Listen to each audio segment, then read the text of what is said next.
Yeah, David Dread of Steel Pulse, and I'm saying hail to Lion Voice because it's time that the lion have its voice, have its own story.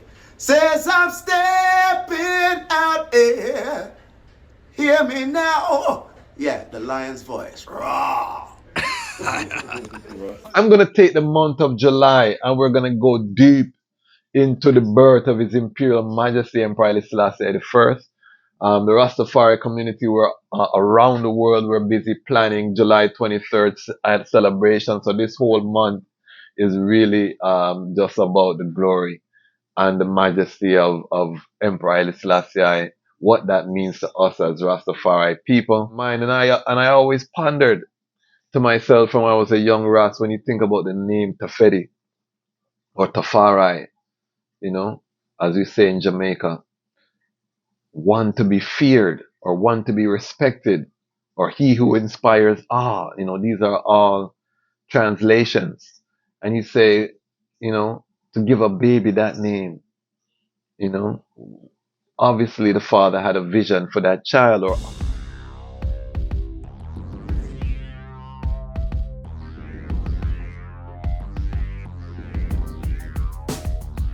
well, Lion Voice, tell them that's the people first choice. Lion Voice, make the lioness them feel nice. Lion Voice, with the lion cubs we sacrifice. Lion Voice, got to show the people them the life. Lion Voice.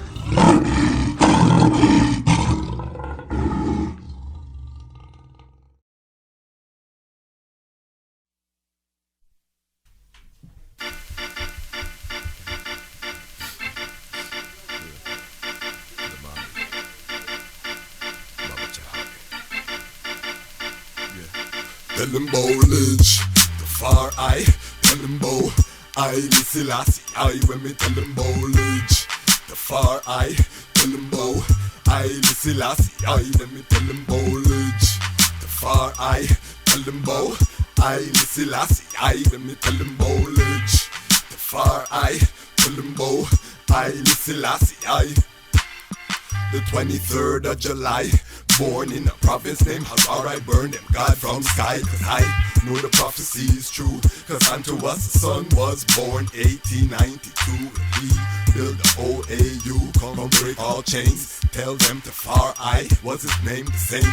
Man that's crowned as the Ras, it didn't come past. Went from Lidj to Dejazmatch, who governed in Harar from the age of 13. This is you blessed with Irit, supreme first king. You're the throne with him queen, hear the trumpet sound. Head around, tell the youths them come in here, Lidj Tafari, tell them Haile Selassie I. Let me tell them Lidj Tafari, tell them Haile Selassie I. Tell them so fight so many wars, just to centralize the tribes. It's no 9 to 5. greetings in that divine name of His Imperial Majesty Emperor Haile Selassie I. Glory and honor in the name of his chosen queen, Empress Waziri Menen. My name is Kwasi Bonsu, aka the Dejazmatch Kwasi, aka Ras Kwasi, aka the Reading Ras, aka the Panafrican Happy Man. I'm an entertainment attorney, I'm an author, I'm an artist, I'm an actionist, and right now I'm the host of the Lion's Voice. Welcome to the Lion Voice Network, and welcome to the month of July, the month of Judah. This is the month where we celebrate in the English language the birth of His Imperial Majesty Emperor Haile Selassie I. Ones will know we are a proudly Rastafari channel here, the Lion's Voice Network, although we cover topics that are relevant to people of all faiths, creeds, whatever. But we're unapologetic over here, and we give thanks that we are able to really celebrate in this month. And for this month, we're going to do a special series of episodes around the birth. Ones may know I am an author, so I wrote Haile Selassie Ethiopia, Volume 1, The Rise of the Priestly Warrior Kings, about the birth of His Majesty. One of the reasons that I wanted to do a YouTube channel is because I wanted to have a consistent hub where we could talk about the book. This is actually one of my proudest achievements. Anyone who has tried to write a book will know what I'm talking about. You know, anybody who publishes a book, I'm putting this book out. I don't just mean writing it down. I mean the editing. I mean formatting, all of the things to get to a final product in terms of a book. Last episode we talked about goal setting. His Majesty talking about reaching a goal. You reach on the mountain and then you look and you see the other vista and you have to just move to it. You know, take some time. It's a momentary achievement. So same thing with this book. This book was probably 20 years in the making. You know, before it was published, I started the research when I was at Howard University in my college days, just writing down certain information. So this was one of the products, and this is the first in a 7-volume series. You know, big up everyone who's visiting us from I Never Knew TV. We have a lot of new Lion Pride on the channel because of the interview I did on I Never Knew TV. And one of the clips was, you know, just talking about Haile Selassie, putting things into context. And that a lot of that is the purpose of this series. Because a lot of times when people look at the emperor, it's in a vacuum. They're looking at one aspect. So you can't see the full glory unless you look at the full scope of the story, and then that reveals to you who the character in the stories are. And it just so happens that we see, when we look at the whole scope, you know, we put it in its Pan-African context, its human context, biblical context, all of these overlapping contexts. That's how we know, at least from I myself, who Haile Selassie I is. And you know, Rastafari is very diverse in terms of, or diverse in terms of its viewpoint. So ones may have different sounds. However, you know, we have been able to write a book that helps to provide some color, some context to what I think is the greatest story of humanity, you know, the life and example of His Imperial Majesty Emperor Haile Selassie I. So I wanted to just go into chapter 25 here of the book, just read a little piece, and then I wanted to make this episode just talking about the name Lidj Tafari or Tefedi, which would then become Rastafari, where, you know, we talk about how this name came about. Obviously, in the book, I couldn't go into Ras Makonnen's head, but I wanted to write an epic story. You know, just like you have Game of Thrones, just like you have Lord of the Rings, you have all these epic fantasy, Star Wars, the Marvel Cinematic Universe, you have all of these, you know, comic books. I used to read them things there as youth, and allows your imagination to flourish, you know. I became the reading Ras before I became Rastafari. I was a lover of books as a youth, and many people, I'm trying to install that in my children, and it's rough because of the screen time and these things. So we enforce, actually, you know, time where they have to read. Enough parents know the struggle that we're having, but we used to love to read, you know, and we would get lost in these worlds. So I wanted to paint a whole picture in terms of Ethiopia, getting into the mind. And I always pondered to myself from when I was a young Ras, when you think about the name Tefedi or Tafari, you know, as we say in Jamaica, one to be feared or one to be respected, or he who inspires awe. You know, these are all translations. And you say, you know, to give a baby that name, you know, obviously the father had a vision for that child, or obviously, you know, the father was in a mindset. And I think it's critical for us to really examine Ras Makonnen, who he was, his mindset, because he was unique at the time in Ethiopia in terms of his vantage point, because he had traveled overseas. This is a man coming from an ancient society, and now he is acting as foreign minister to his cousin, who is the Lion of Judah, sitting on the throne. You have all of these foreign diplomats that are pouring in after the Battle of Adwa, and you notice that them are moving in some technological way where your countrymen are not, you know. They're wearing shoes. We were the barefoot warriors then, you know. But then you find out, say, yeah, sometimes you're barefoot and it's good, but sometimes you step on something and you juke your foot and it's an inconvenience. So when you have shoe, you find out, say, it's a technological advancement that help out a situation. We went too far. Now I'm outside of my place barefoot trying to ground myself with some soil and everything there because we have too much shoes. But you have to think from Ethiopia time when you look at the ancient pictures, you see the man them is barefoot warrior up until this time, which was 1890s. The majority of warriors were still barefoot, but then you would see Ras Makonnen wearing some shoes because he had traveled outside again. So it's a rare mind, you know.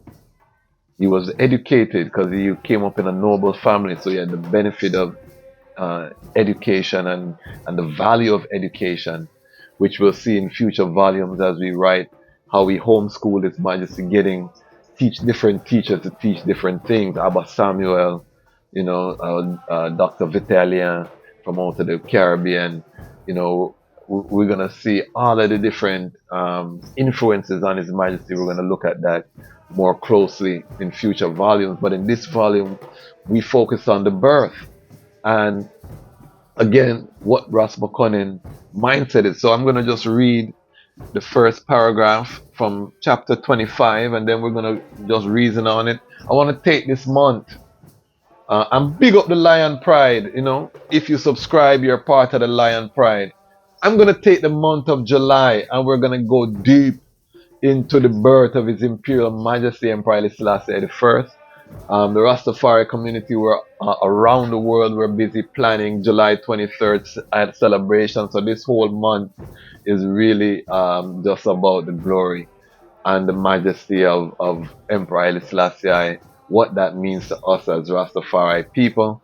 And again, if you have not gotten the book, it's very rare that you produce something and 100% of the feed forward is positive. I have gotten literally 100% positive feed forward. I'm humbled, and you know everybody who's reading it now is saying they're waiting for volume 2. We got a comment just recently. So even though the book is not selling at a rapid rate as when it first came out, we have 1 and 2 people who are finally getting to it. They're reading it, and so it comes in slow. And we always know, to be fair, big up Dirty Bookman Express. We always reasoned and said we knew this was going to be a slow burn because a thick book, you know, we write a thick book. You know, I can get long-winded, so you know, so when I write, the book are going to be thick, and we edited it down so it was thicker than this. We added things in, so whole heap of thing with this book. But I'm going to read chapter 25 just to give you a flavor of the writing style and the book, and then we're going to reason about again this name and what I thought, and then you're going to let me know in the comments how you thought or what knowledge you have. So we have some scholars in the comments same way who know certain books and certain things. So we are going to have this conversation this month about the birth and the early years of His Imperial Majesty Emperor Haile Selassie I. So stay tuned. But this is chapter 25, Ras Makonnen's heir.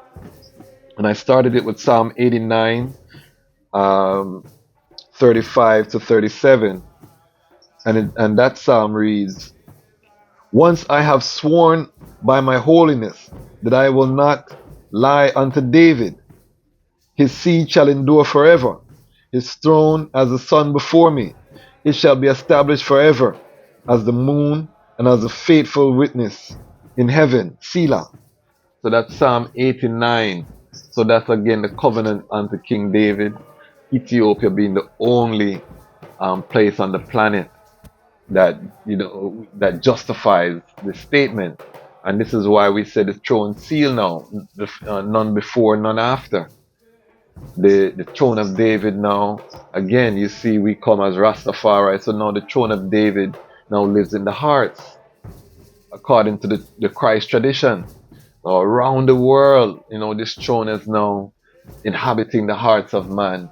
So again, there's no end. to the throne. We are heighting the flag. Most of the time a king have to conquer and force people to height up the flag. Other than those people who are indigenous, we see His Majesty reign, Rastafari spread to the hearts through word, sound, and power.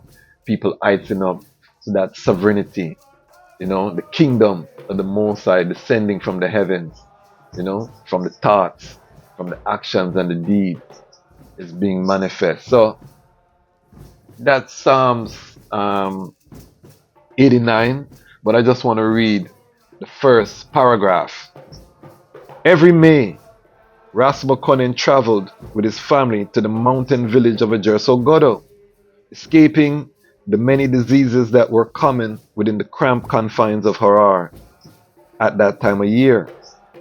There, amidst the clouds, at approximately 2,780 meters or 9,120.23 feet above sea level, he built a traditional Ethiopian home overlooking the fertile valley.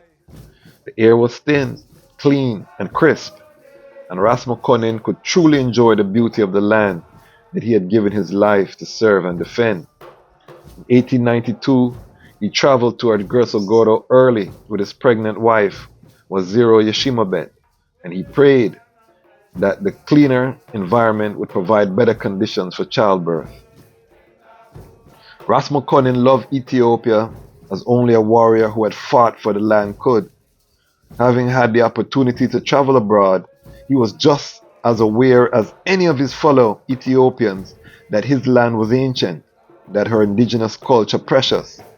Brilliant military strategist, he was also well aware that the land was facing a threat greater than ever before. His mind was heavy with the burden that his knowledge of the world had given him.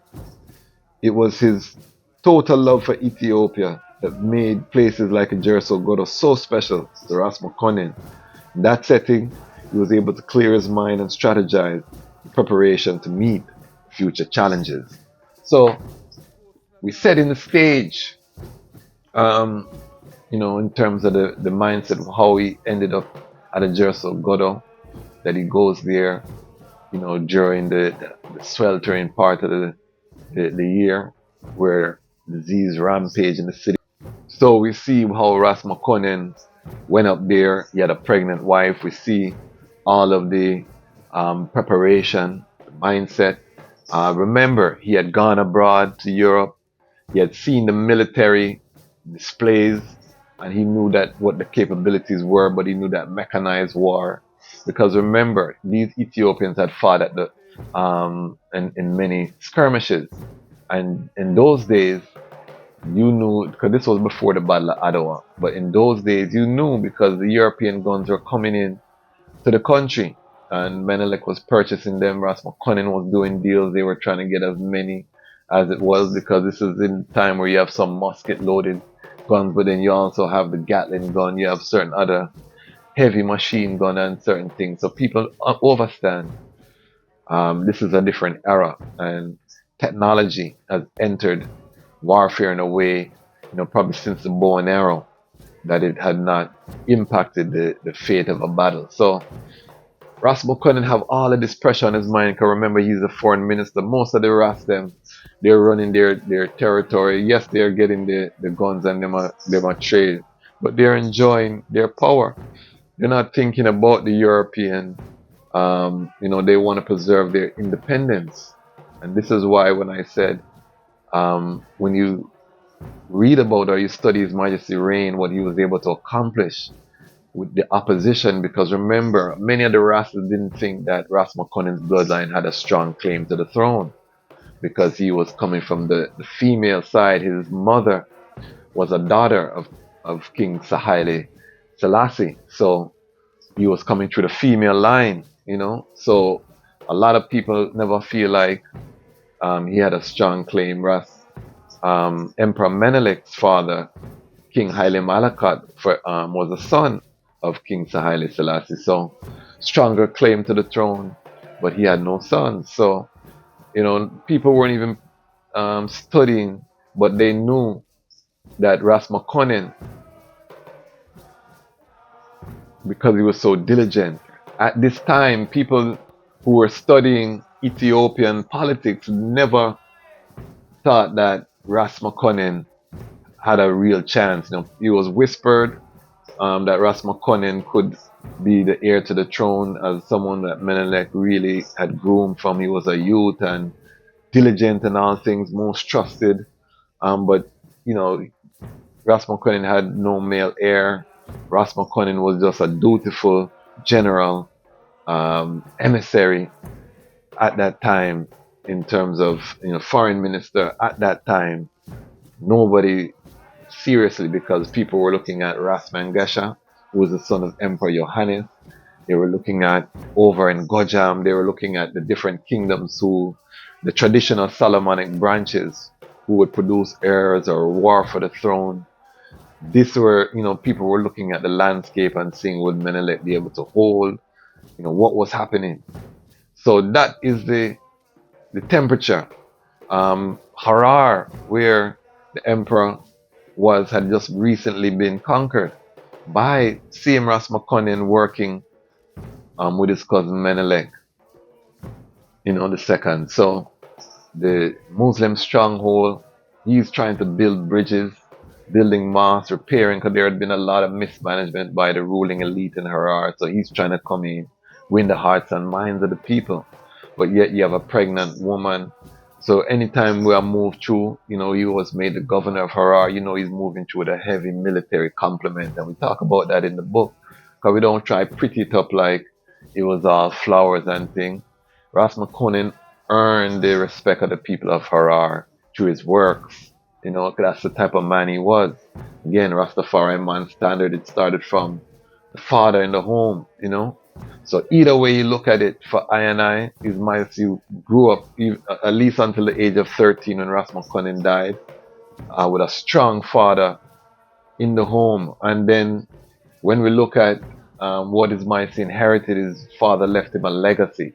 So these are the things on this channel. When we talk about the history, we're still going to relate it forward to Rastafari man standard and the modern time, because for it to have utility, we wanted to make sure that is relevant to the youth of today. So, this was the end of a massive drought. The Kefu Khan, I opened the book with this drought.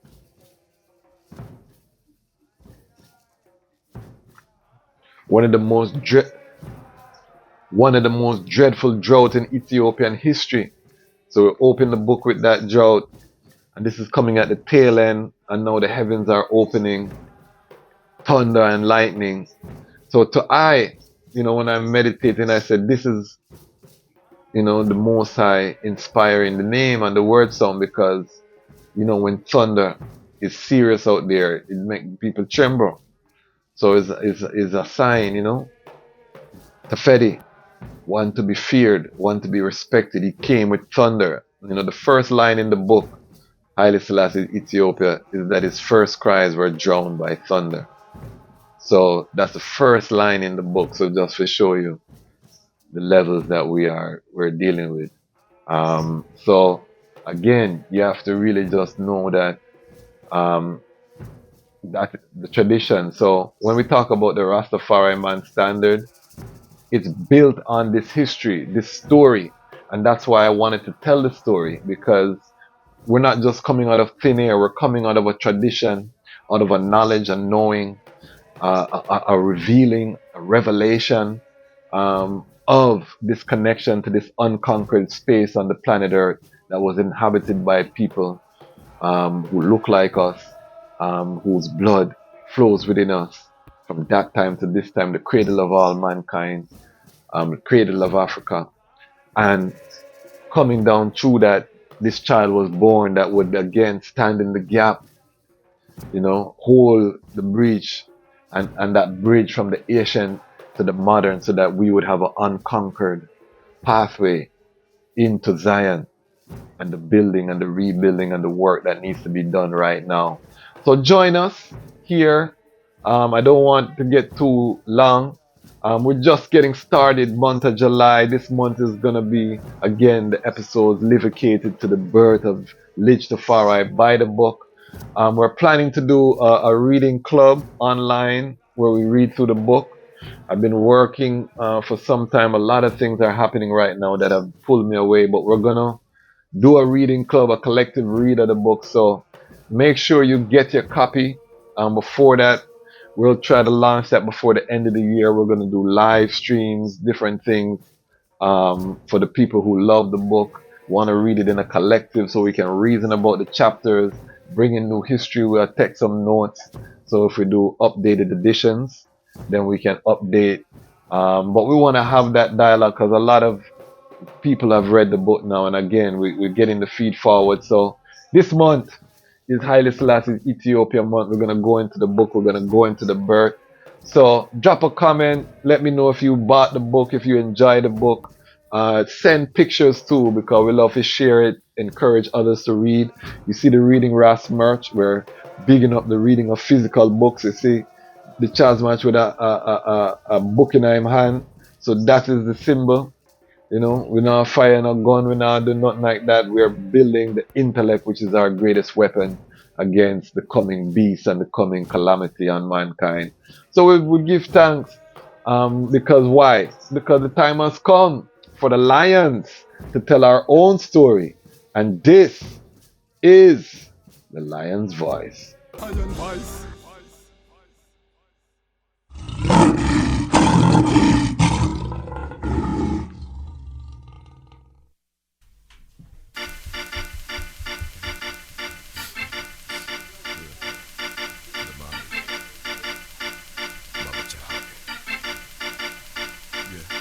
Tell them about Lidj Tafari, tell them about Haile Selassie I. When me tell them about Lidj Tafari, tell them about Haile Selassie I. When me tell them about Lidj Tafari, tell them about Haile Selassie I. When me tell them about Lidj Tafari, tell them about Haile Selassie I.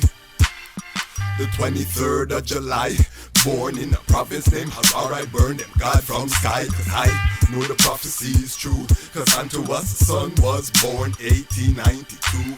We build the OAU, come break all chains. Tell them Tafari was his name, the same man that crowned as the Ras. It didn't come past. Went from Lidj to Dejazmatch, who governed in Harar from the age of 13. This is you blessed with Irit, supreme first king. You're the throne with him queen. Hear the trumpet sound, gather round, tell the youths them come in. Hail Lidj Tafari, tell them bow. Haile Selassie I, let me tell them bow. Lidj Tafari, tell them bow. Haile Selassie I, tell them so. Fight so many wars, just to centralize the tribes. It's no 9 to 5, the reigns came when the king arrived. Cause out of the womb of H.I.M, I bet he survived, born wise. Plus he focused on his plan, no joke. Armies await his command. They say a child shall lead the way. When them see how the warriors surround, that's when the people them say, this child destined for the throne. When them see how we govern in Harar, that's when they all bow down.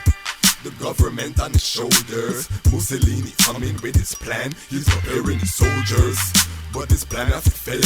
Weep not, the Lion of Judah prevail. Hail Lidj Tafari, tell them bow. Haile Selassie I.